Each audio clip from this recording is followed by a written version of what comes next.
Kalau haus minum, kalau lapar makan, kalau kepanasan hidupkan kipas, hidupkan AC, kalau kedinginan pakai jaket.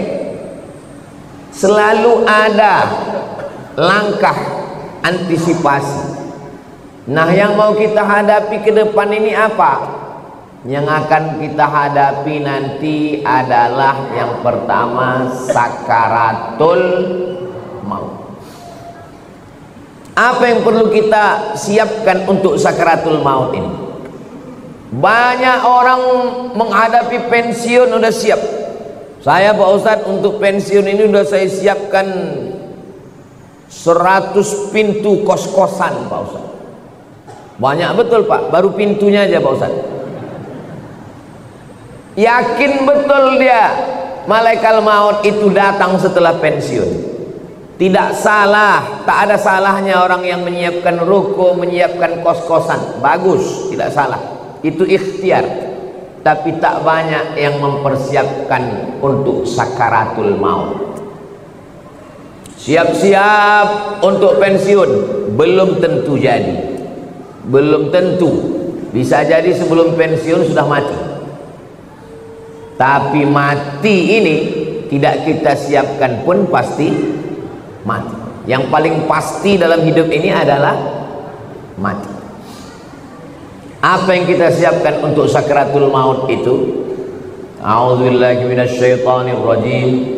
Innal ladzina qalu rabbuna Allah tsumma istaqamu. Orang yang selalu menyebut Allah kemudian dia istiqamah, tatanazzalu alaihimul malaikah, turunlah malaikat waktu dia mau sakaratul maut, waktu ruhnya mau keluar dari jasad, turun dua malaikat. Malaikat yang pertama berbisik, alla takhafu, jangan kau takut. Karena rupanya orang mau mati itu takut. Takut sakaratul maut, takut azab kubur, takut mungkar nakir, takut titian siratal mustaqim, takut hisab, takut neraka, takut. Maka datang malaikat membisikkan, alla takhafu, jangan kau takut. Perasaan yang kedua orang yang sakaratul maut itu, wala tahzanu, jangan sedih. Rupanya orang yang mau mati itu perasaannya sedih. Sedih meninggalkan rumah, sedih meninggalkan anak, sedih meninggalkan bini, sedih meninggalkan BPKB, STNK, surat tanah, akte notaris. Sedih. Apa kata malaikat? Wala tahzanu, jangan kau sedih. Takutnya hilang, sedihnya melayang. Waktu itu hatinya kosong. Ketika itu malaikat membisikkan yang ketiga. Apa kata malaikat? Wa abshiru bil jannati allati kuntum tu'adun. Berbahagialah engkau mendapatkan surga yang dijanjikan Allah Subhanahu wa taala.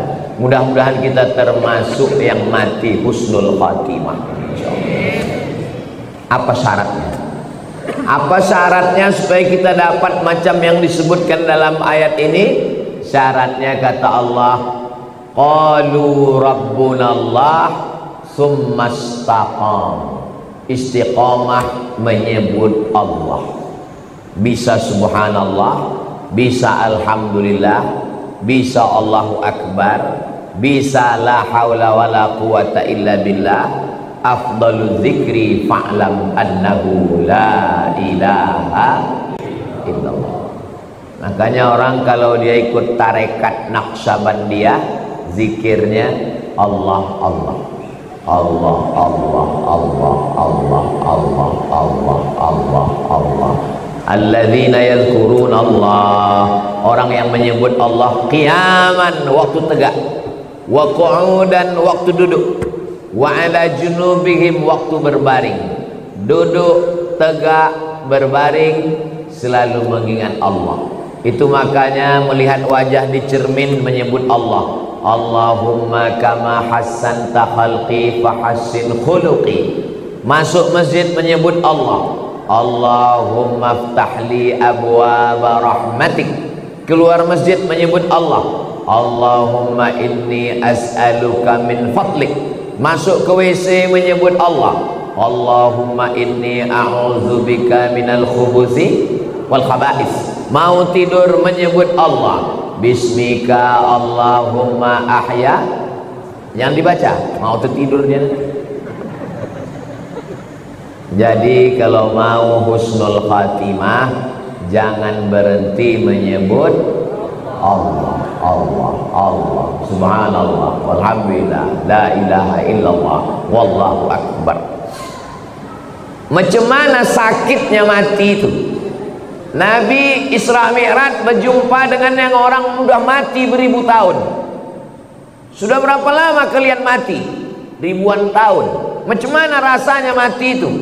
Macam kambing dikuliti hidup-hidup, macam mata kail pancing ditarik dari kulit yang basah, macam tebasan pedang beratus kali di tempat yang sama.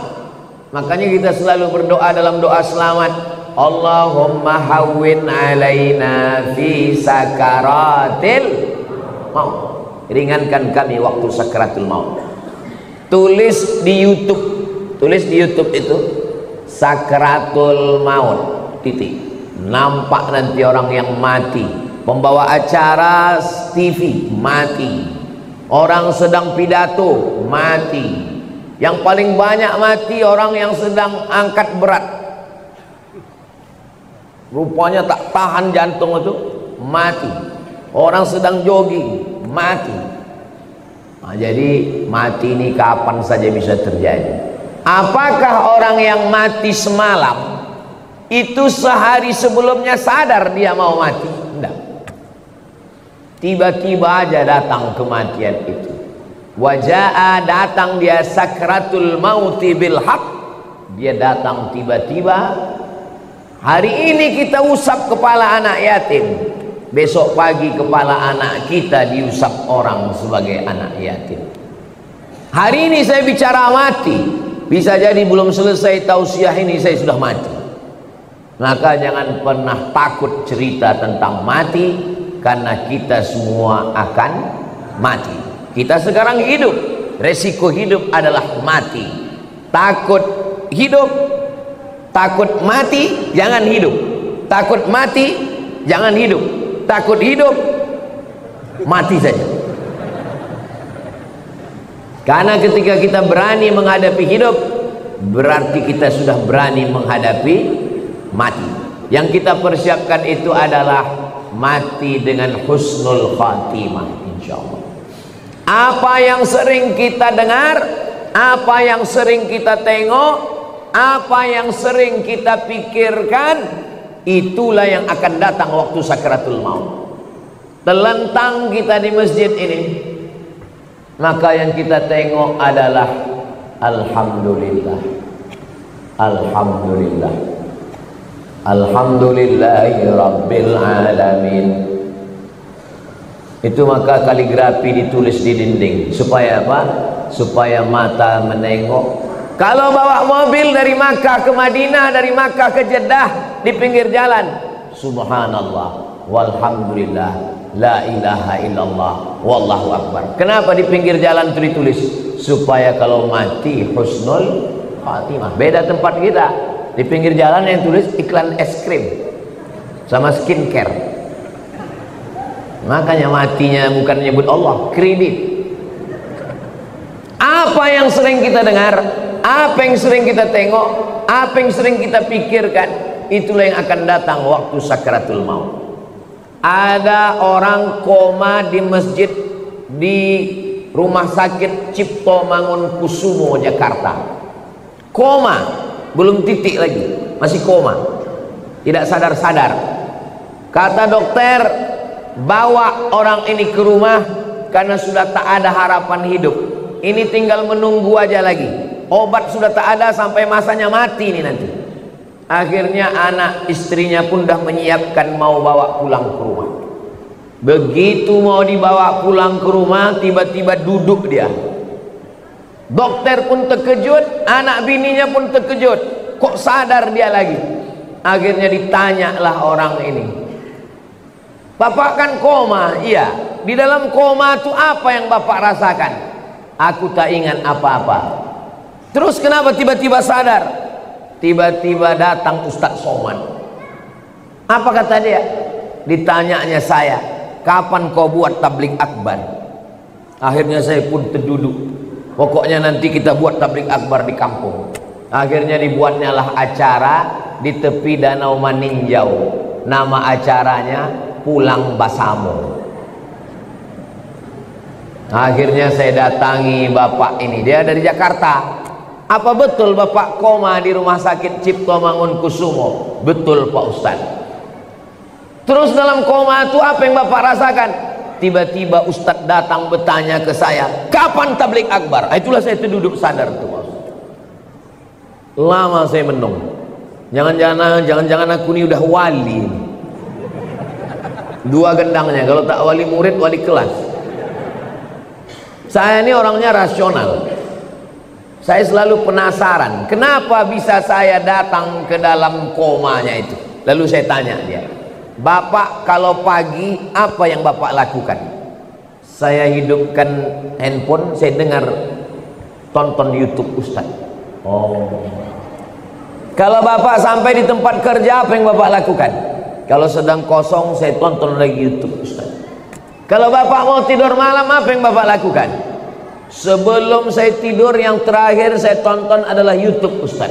Baru saya paham, apa yang selalu ditonton itulah yang dibawa ke alam bawah sadar, itulah yang datang waktu tidur dan waktu koma, dan itu juga lah yang datang waktu husnul khatimah, insyaallah. Rasional, masuk akal. Tanyalah sama pakar-pakar psikologi, kenapa bisa itu yang terbawa-bawa. Makanya bapak-bapak pikirkan yang bagus-bagus aja, jangan pikirkan yang waktu SMP SMA dulu. Mau dia mengigau terbawa ke malam, tiba-tiba udah sambal belacan aja di muka. Maka saudaraku yang dimuliakan Allah Subhanahu wa ta'ala, kalau yang kita pikirkan itu adalah akhirat, yang kita pikirkan itu adalah nama Allah, maka insya Allah kita semua mati dalam keadaan husnul khatimah.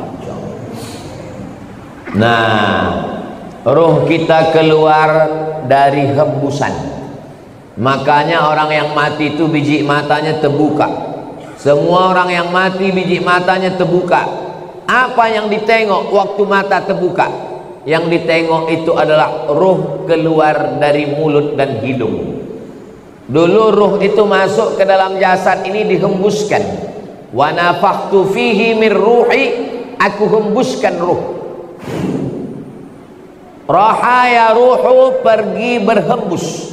Ruh itu artinya pergi dan datang berhembus. Maka waktu datangnya berembus, perginya pun berembus. Ruh itu berjalan dari mulai ujung kaki sampai ke betis, naik ke lutut, naik ke paha, naik ke pinggang, terasa dingin, sejuk di kaki. Kalau ada bapak ibu yang udah merasa agak sejuk di kaki, tak lama lagi itu. Naik dia ke atas, naik dia ke atas, naik dia ke atas, keluar dia dari mulut, biji mata menengok ruh itu keluar. Maka datang orang lain memejamkan mata kita. Bismillah wa ala millati Rasulillah, inna lillah wa inna ilaihi raji'un. Menggerakkan tangan ringan, menggerakkan lidah ringan. Yang paling ringan adalah menggerakkan kelopak mata. Inilah yang paling ringan. Tapi waktu kita sakratul maut, jangankan menggerakkan tangan, jangankan menggerakkan bibir, menggerakkan kelopak mata pun tak bisa. Terbuka. Bini yang katanya buah hati belayan jiwa pun takut memejamkan biji mata kita. Datang anak ke masjid memanggil tuan imam, "Pak Imam, tolonglah datang ke rumah. Ayah kami matanya tak tertutup-tutup dari tadi malam." Baiknya imam, padahal orang ini tak pernah datang ke masjid. Makanya masyarakat sini yang tak pernah datang ke masjidlah kalian. Untuk apa Ustaz sampaikan ini? Bukan orang ini datang, kirimkan video ini ke dia. Jangan sampai nanti akhirnya tuan imam yang datang ke rumah dia hanya untuk menutupkan kelopak matanya, dan akhirnya jenazahnya dibawa juga ke masjid. Seumur hidup ke masjid cuma 2 kali. Yang pertama akad nikah, yang kedua inna lillah. Mudah-mudahan kita istiqomah menghidupkan masjid ini insyaallah. Lalu kemudian setelah ditutupkan, kita pun ruh keluar dari jasad. Lalu kemudian kemana pergi ruh itu? Ruh itu dibawa oleh malaikat. Dalam hadis riwayat Imam Ahmad bin Hanbal, ruh dibawa di atas kain kafan dari cahaya, lalu kemudian mengetuk pintu langit. Lalu kemudian malaikat yang menjaga pintu langit menengok ruh. Apa kata malaikat penjaga pintu langit? Inilah orang yang amalnya kami tengok 2 kali sehari. Habis subuh, malaikat yang menjaga di waktu malam datang membawa amal dia. Habis maghrib, malaikat yang menjaga di waktu siang datang membawa amal dia. Amalnya kami tengok 2 kali sehari, tapi orangnya baru ini kami jumpa. Itulah makna orang yang dirindukan oleh para malaikat. Kam min masyhurin fil ardi walam yakun ma'rufan fis sama. Berapa banyak orang yang masyhur di bumi, viral, tapi malaikat di langit tak pernah kenal dengan dia. Tapi berapa banyak orang yang di dunia tak viral, tak dikenal orang, tak punya akun Facebook, Twitter, WhatsApp, tapi malaikat-malaikat penjaga pintu langit sudah lama merindukan dia, karena malaikat selalu membawa amal-amal dia.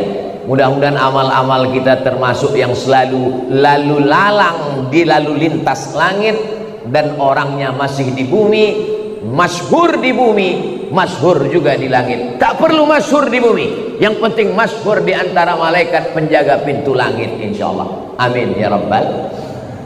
Ini malaikat yang ikut sholat subuh bersama kita ini, habis itu dia bawa amal kita. Lalu malaikat penjaga pintu langit menengok, oh amal si fulan tahajud tadi malam, amal si fulan sholat sunat hajat tadi malam, amal si fulan berzikir tadi malam, amal si fulan sholat subuh berjamaah.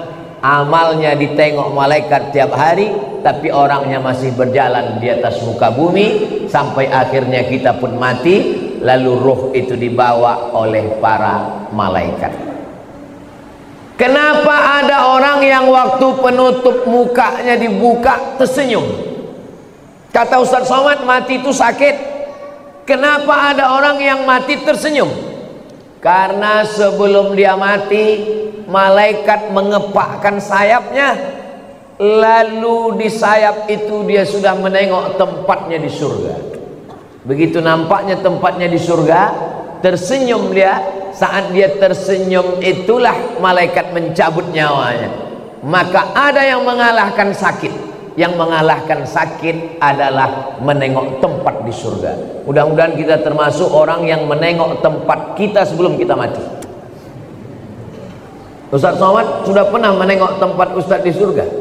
Saya jangankan menengok tempat di surga, menengok tempat parkir mobil pagi ini pun tak tahu saya. Karena menengok tempat di surga itu nanti ketika kita mau sakratul maut. Masa iya Pak Ustadz, sakitnya mati bisa dikalahkan? Itu logikanya begini, rasionalnya begini. Ibu habis melahirkan anak, sobek dagingnya, mohon maaf, sakit. Tak usah saya ceritakan sakitnya. Nanti kalau saya ceritakan ibu-ibu, alah macam pernah aja Ustadz itu. Ibu sedang terbujur sekarang di rumah sakit, baru saja disobek dokter kulitnya, koyak mengeluarkan bayi. Tak lama kemudian datang bidan membawakan bayi, lalu ibu pun menggendong anak itu. Ibu senyum atau tidak? Senyum. Yang saya tanya, sakit atau tak sakit? Inilah hebatnya. Ibu yang saya tanya, bisa pula bapak tuh merasakan sakit. Kan memang cinta sejati lah orang.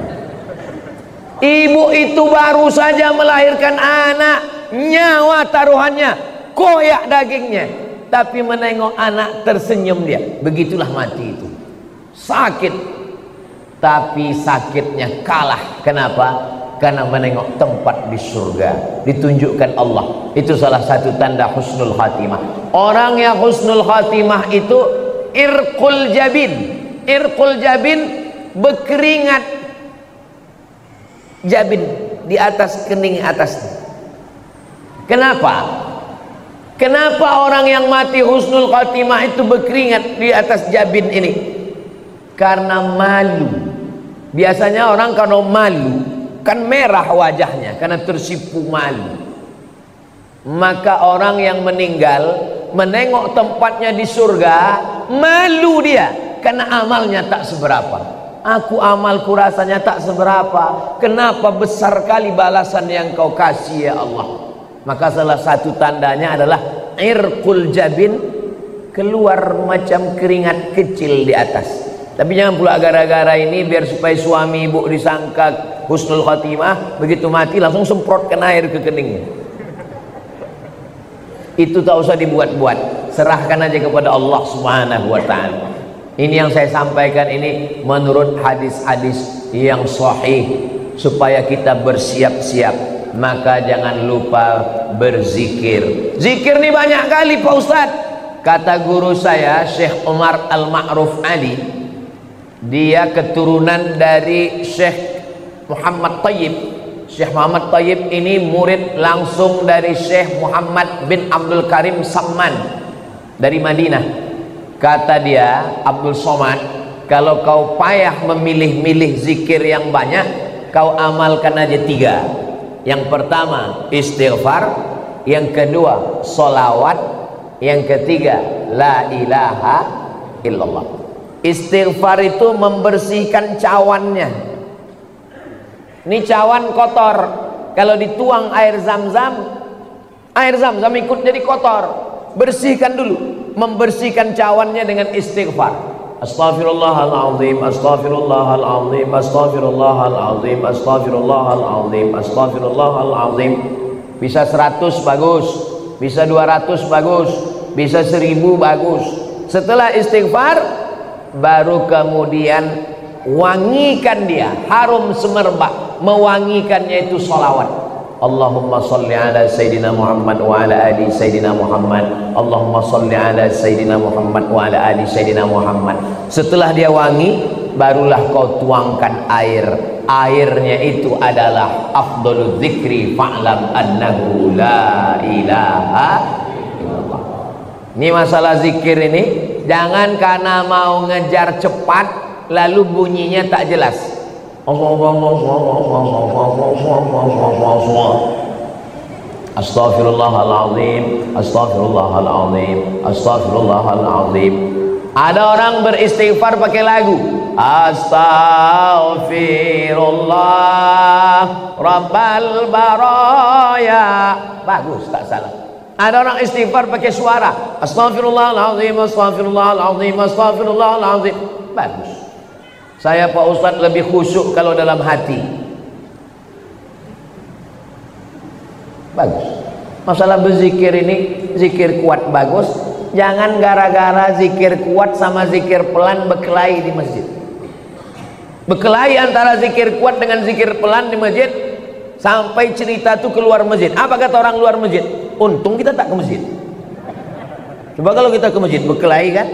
Bagus kita di luar masjid nih lagi. Nah, jadi yang berzikir kuat silakan. La ilaha illallah, la ilaha illallah. Bagus, tak salah. Yang berzikir pelan bagus. La ilaha illallah, la ilaha illallah.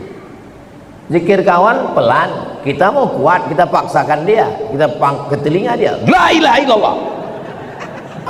Apa mau kau kata dia? Berkelahi kita dalam masjid. Saya Pak Ustadz terganggu kali saya sama zikir orang ini. Saya kalau udah dengar orang yang berzikir kuat terganggu saya Pak Ustadz. Berarti ada setan dalam diri kau. Orang yang terganggu dengan zikir berarti ada setan. Zikir tidak pernah mengganggu kita. Sebagaimana kita mendengar suara bacaan Al-Quran.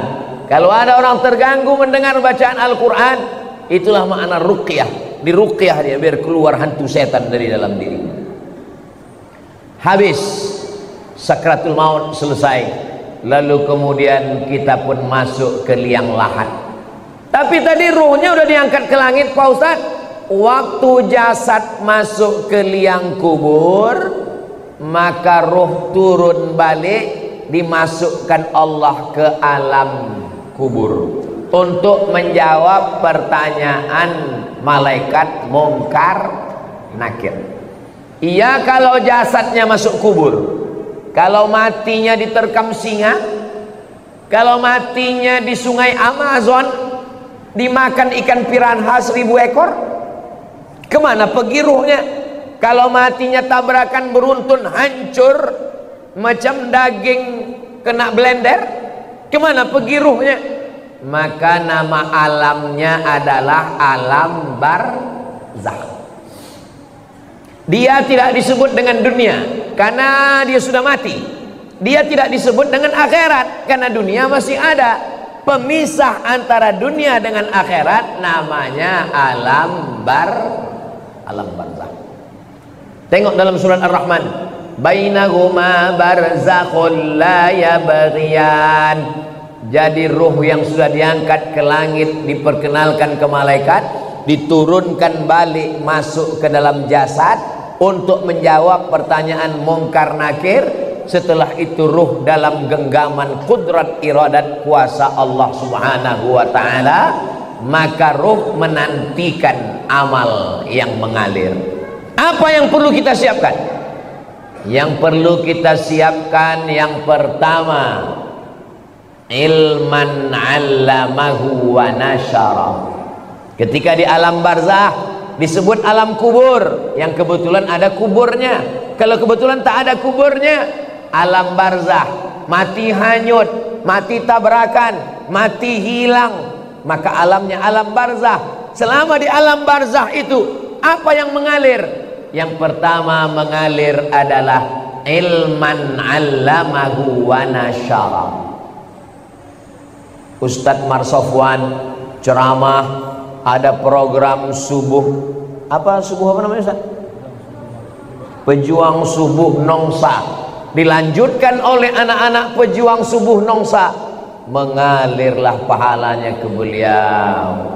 Bang Hardi Hud, dosen sampai ke Indragiri Hilir, dosen sampai ke Sungai Guntung, mengajar ke sana kemari, mengalirlah pahalanya.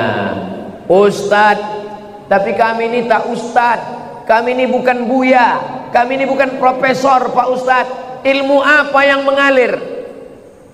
Bapak jangan lupa ajarkan Al-Fatihah ke anak, ibu ajarkan Al-Fatihah ke anak. Saya hatam alif-alif, hatam Quran, guru pertama saya emak saya. Jadi sampai hari ini kalau saya ngajar di mana-mana, itu pahalanya mengalir ke almarhumah emak, ke almarhum ayah saya. Maka ibu kalau tak sempat, bapak kalau tak sempat, ajarkan Al-Fatihah ke anak, supaya anak sholat subuh, zuhur, asar, maghrib, isya, tahajud, witir, duha, dia baca Al-Fatihah, mengalir ke kita semuanya. Saya Pak Ustadz sempat juga mengajarkan beberapa ilmu Pak Ustadz. Ilmu apa yang bapak ajarkan? Ilmu santet. Minta ampunlah kepada Allah, mudah-mudahan lupa murid-murid itu, tak diamalkannya lagi, taubat dia. Itu maka sebelum mengajar tuh ajarkan yang baik-baik. Saya berharap ceramah ke sana kemari, mudah-mudahan ini diamalkan jamaah, mengalir ke alam barzakh saya insyaallah. Amin. Walaupun amal yang sikit aja, amal sikit yang diamalkannya, bismillahi tawakkaltu 'alallah la haula wala quwata illa billah, mengalir. Yang pertama mengalir ilman 'allamahu wa nasyarahu. Yang kedua, waladan salihan tarakahu, anak soleh yang ditinggalkan. Bangun anak soleh itu malam, tahajud dia, berdoa dia, Rabbil firli wali walidayya warhamhuma kama rabbayani shaghira, mengalir pahalanya. Sekarang saya ceramah ini di Batam. Almarhumah emak saya, almarhum ayah saya menengok amal saya secara live. Mana dalilnya? Dalilnya Quran. Wa qul i'malu, beramallah kamu, fasayarallahu amalakum. Yang menengok amal kamu itu ada 3. Yang pertama Allah, yang kedua Rasulullah Nabi Muhammad menengok amal kita, yang ketiga wal mu'minun, orang beriman. Apa kata tafsir Ibnu Katsir? Maksud orang beriman, ayah, ibu, atuk, nenek menengok amal anak cucunya. Maka moyang saya sedang menengok amal saya, macam jamaah yang nonton streaming live sekarang. Begitulah mereka menonton di alam barzah. Oh, senangnya aku, cucuku dari anak si fulan rupanya sedang menyampaikan tausiah di Batam. Mudah-mudahan kita pun menengok amal yang baik dari anak cucu kita, insyaallah. Makanya selalu doanya, Rabbana hablana minas salihin, Rabbana hablana min ladunka dzurriyyatan thayyibah, Rabbana hablana min azwajina wa dzurriyyatina qurrata a'yun waj'alna lil muttaqina imama. Apalagi yang mengalir? Yang mengalir yang ketiga adalah mushafan warasahu, mewakafkan Al-Quran. Wakafkan Al-Quran. Kalau ditengoklah masjid, masjid apa nama masjid kita ini? Masjid Baitul Amal. Nah, itu wakaf Qurannya, Masya Allah. Kalau ditengok dari susunannya nampaknya Quran ini tak pernah dibaca ini. Janganlah begitu Pak Ustadz. Ini Quran ini disusun rapi ini karena mau pengajian subuh ini. Kalau tidak ada pengajian tunggang langgang lintang pukang juga Quran ini. Itu yang mewakafkan Quran ini meninggal orangnya. Kenapa ada tradisi wakaf surat Yasin tempat kita? Karena orang dulu susah, tak ada duit, maka tak bisa dia mewakafkan Quran, diwakafkannya surat Yasin. Tapi yang paling bagus Quran. Waktu almarhumah mak saya meninggal, saya teleponlah penerbit Syamil di Bandung. Assalamualaikum penerbit Syamil. Waalaikumsalam. Mak saya meninggal, saya mau mewakafkan Quran. Berapa Pak Ustadz? 1000 eksemplar berapa ya? Kalau untuk Somad, Ustadz Somad gratis kata dia. Kalau gratis 2000 lah saya bilang. Kalau 2000 bayar Pak Ustadz. Kalau bayar saya minta 5000. Saya minta 5000. Habis itu saya kirim ke masjid-masjid, ke pesantren. 5000 kita kirim, mustahil ke 5000-nya itu tak dibaca orang. Makanya kalau kita di Masjidil Haram, Masjid Nabawi, keluar Masjidil Haram, di pintu masuk Zamzam Tower itu ada orang jual Quran. Haji, wakaf haji, wakaf haji, wakaf, wakaf, wakaf. Apa maksudnya itu? Mewakafkan Al-Quran. Tapi kata ulama, bukan cuma wakaf Quran, wakaf kitab fikih, wakaf kitab agama, wakaf kitab Riyadhus Shalihin, wakaf kitab. Nah, itu juga sampai kepada Allah, sampai disampaikan Allah kepada kita. Maka baca Quran ini supaya mengalir kepada orang yang mewakafkannya, insyaallah. Yang keempat, apalagi yang mengalir? Masjidan banahu, membangun masjid. Siapa yang mewakafkan tanah ini, yang mewakafkan masjid ini? Tak bisa saya membangun masjid utuh, satu masjid Pak Ustadz. Tak bisa membangun satu utuh masjid, isi aja kantong-kantong tuh. Itu yang mengisi kantong tuh, itu mengalir tuh. Yang tak mengisi, nah innalillah lah kalian. Duit yang disimpan di bank, ditabung 3 miliar, mati kita, Bapak. Kalau duit kita 3 miliar, mati kita, itu mereka udah siap untuk memakai. Yang mendapat warisan siapa? Istri dapat 1/4 kalau tak ada anak. Kalau ada anak 1/8. Anak laki-laki dapat 2 kali bagian anak perempuan. Habis. Mereka menunggu kita cuma 4 bulan 10 hari. Habis 4 bulan 10 hari, dia pun dipinang oleh brownies, brondong manis. Tapi duit yang dimasukkan ke kresek, ke kotak, inilah yang akan mengalir. Mohon maaf jangan tersinggung dengan cakap saya tadi. Maksud saya yang memasukkan duit secara cash. Tapi jamaah masjid Baitul Amal ini banyak juga tidak langsung masuk duit karena mereka pakai transfer banking. Nah, jadi dia langsung tit.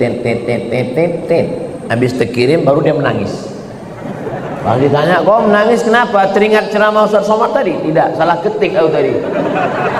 Rencanaku mau ngetik nolnya 5, rupanya terketik 6 pula. Kalau 5 kan 100.000, terketik 6 sejuta. Padahal kalau mati tabungan ada 100 juta, yang terkirim sejuta, mati yang dibawa yang sejuta atau yang 99? Yang sejuta itulah yang menolong. Itu kalau terketik sejuta. Kalau termasukkan 2.000, sedang parkir aja sekarang udah 3.000, kencing 5.000. Apa yang kita siapkan untuk alam barzakh? Apalagi yang mengalir yang kelima? Yang kelima, baitan libnis sabil banahu, membangunkan rumah untuk ibnu sabil. Kalau zaman dulu ibnu sabil ini musafir yang putus belanja. Kalau zaman sekarang ada anak-anak dari pulau mau kuliah ke Batam, tapi untuk uang kos mahal. Cari tanah kosong, bangunkan kos gratis untuk anak berprestasi. Itu sampai hari kiamat itu mengalir. Buatkan rumah, buatkan pondok pesantren, buatkan rumah Quran, buatkan asrama, buatkan kelas, mengalir sampai hari kiamat. Yang keenam, nahran ajrahu, mengalirkan air. Buatkan sumur bor, pergi ke pesantren, buat sumur bor. Berapa santri di sini Pak Kiai? Santri ada 1.000 orang Pak. WC-nya berapa? 3. Buatkan WC, buatkan sumur bor, mandi anak-anak di situ, berwuduk dia, minum dia, mencuci dia, mengalir pahalanya. Saya waktu kecil dibawa emak saya ke sawah. Di tepi sawah itu ada sumur. Kata emak saya, ini sumur wakaf atuk kau dulu. Anak kecil, anak SD, saya tak paham. Apalah atuk nih bewakaf sumur. Sekarang baru saya paham setelah membaca hadisnya. Rupanya orang tua-tua dulu tahu hadis ini mewakafkan sumur. Di tempat kita sekarang tak usah lagi wakaf sumur karena air sudah banyak-banyak. Bukan lagi kota bertuah, kota berkuah saking banjir bandang. Maka cari yang kira-kira diperlukan umat, maka itu diwakafkan. Tong air besar, mesin air besar, filter saringan air. Nah, itu juga termasuk dalam golongan amal yang keenam. Amal yang ketujuh mengalir. Apa amal ketujuh mengalir? Shadaqatan akhrajaha fi sihhatihi wa hayatihi yalhaquhu ba'da mautihi. Sedekah yang dia keluarkan waktu masih sehat. Kenapa sehat? Karena kalau udah sakit orang memang udah ingat mati. Semualah ambillah ya Allah. Tapi kalau waktu sehat, bakhil, bin medit, bin pelit, bin kikir, bin kedekut. Tapi kalau masih sehat, orang pelit. Waktu masih sehat itu dia berikan, dia kasihkan, maka itulah yang akan menolong dia di hadapan Allah Subhanahu wa taala. Imam Syafi'i meninggal 204. Imam Syafi'i meninggal 204. Sekarang tahun 1445. 1446. Berarti Imam Syafi'i di alam barzah sudah 1200 tahun lebih. 1240